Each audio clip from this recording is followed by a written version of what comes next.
I shot earlier on Kinemaster, and this time I wanted to see what it looked like to shoot on VideoLeap. And I have a few problems with VideoLeap right now, but so I just don't want to take more time to make it, so I'm going to run it so you can see what that's like.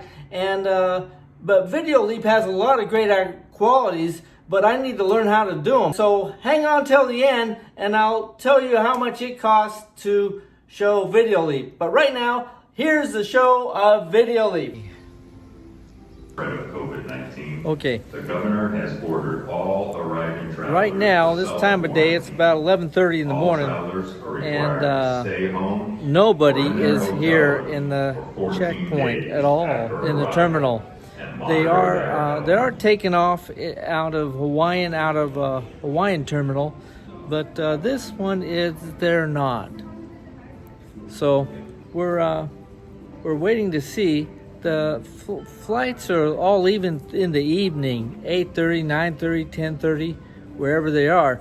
So I don't know what TSA has to do, but they're just riding around. Now, let's talk about restrooms.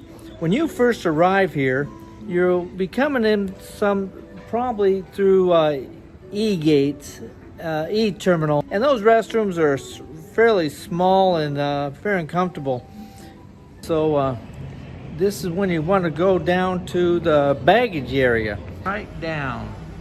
Okay, as you see, it's right through here on our baggage claim.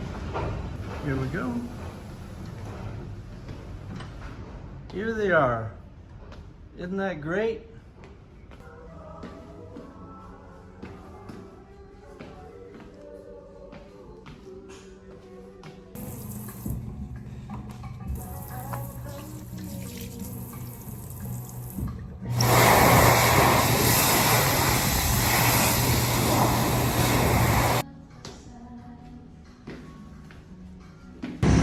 On-demand shuttles on the right. This video was to demonstrate the difference between Kinemaster and VideoLeap.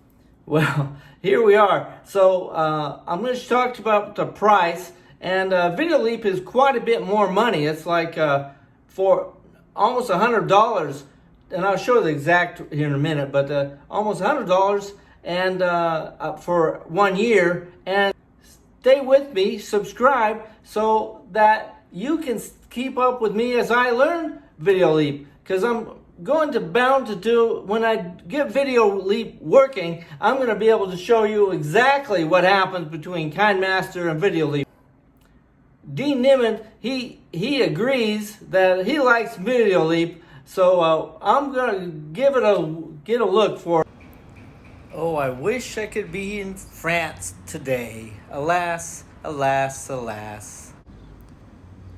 I wish I was going to Hawaii? No, I want to go to France.